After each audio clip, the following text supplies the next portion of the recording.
Hello and welcome to Last Week Tonight. Tonight we delve into a story of powerful tech figures, shadowy government contracts and allegations of serious privacy violations. This time it's not about Cambridge Analytica, but it's just as concerning.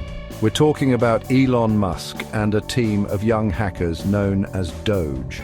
A lawsuit has been filed against the federal government and Elon Musk by Ken Harbaugh, joined by several unions and veterans. The lawsuit alleges that Musk's Doge team has been granted access to highly sensitive government data, potentially violating the privacy of millions of Americans. The suit claims that Doge has been digging into databases from the Treasury Department, the Office of Personnel Management, and even the Department of Education. We're talking about your tax returns, social security numbers, bank accounts, security clearances, student loans, basically the crown jewels of personal information. The lawsuit raises serious questions about how this access was granted and what oversight, if any, is in place. But it gets even more troubling when you look at the backgrounds of some individuals on this Doge team. Who are these Doge guys, anyway? Well, the lawsuit alleges that some members of the Doge team have ties to criminal hacking organizations and have expressed extremist ideologies online. Some have been linked to the likes of Nick Fuentes, a white nationalist streamer. We're talking retweets of January 6th insurrectionists and open white supremacists.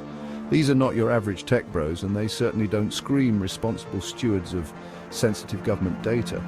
It's worth noting that Musk himself has often flirted with inflammatory rhetoric and conspiracy theories online. He's also shown a willingness to use his companies and resources to silence critics and manipulate public discourse. Now, we're not saying that Elon Musk is personally directing the Doge team to target his enemies or anything, but it does raise concerns about judgment and the potential for abuse of power when you have individuals with such extreme views anywhere near sensitive government information.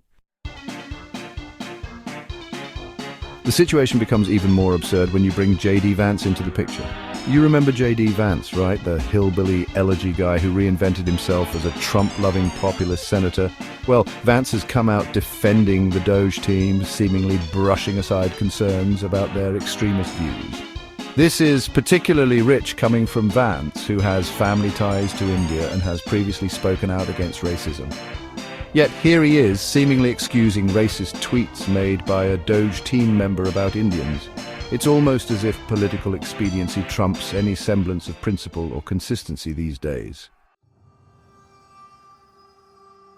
And this whole saga also highlights a worrying trend in American politics, the resurgence of the unitary executive theory. This theory, championed by figures like John Yoo during the Bush administration, argues for an almost monarchical view of presidential power. It essentially says the president can do whatever he wants, regardless of what Congress or the courts say. Now, Elon Musk might seem like an odd bedfellow for this kind of authoritarian thinking, but his actions and those of his Doge team suggest a troubling disregard for the rule of law and democratic norms. And let's not forget, Musk is tight with other proponents of the unitary executive like Donald Trump. This should alarm anyone who values checks and balances and the peaceful transfer of power. This lawsuit against Elon Musk and the Doge team is deeply concerning on multiple levels.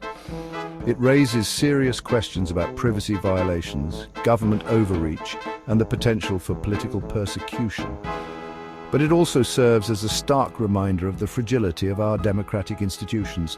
We need to be vigilant in the face of these threats. We need to hold our elected officials accountable and demand transparency from those in power. And frankly, we need more wholesome alternatives to the toxic echo chambers of the internet. That's why I encourage you to check out the Valor Media Network on YouTube. They offer thoughtful, nuanced perspectives on important issues, without the hate and misinformation. It's a breath of fresh air in the often fetid swamp of online discourse. That's our show for tonight. Thank you for watching.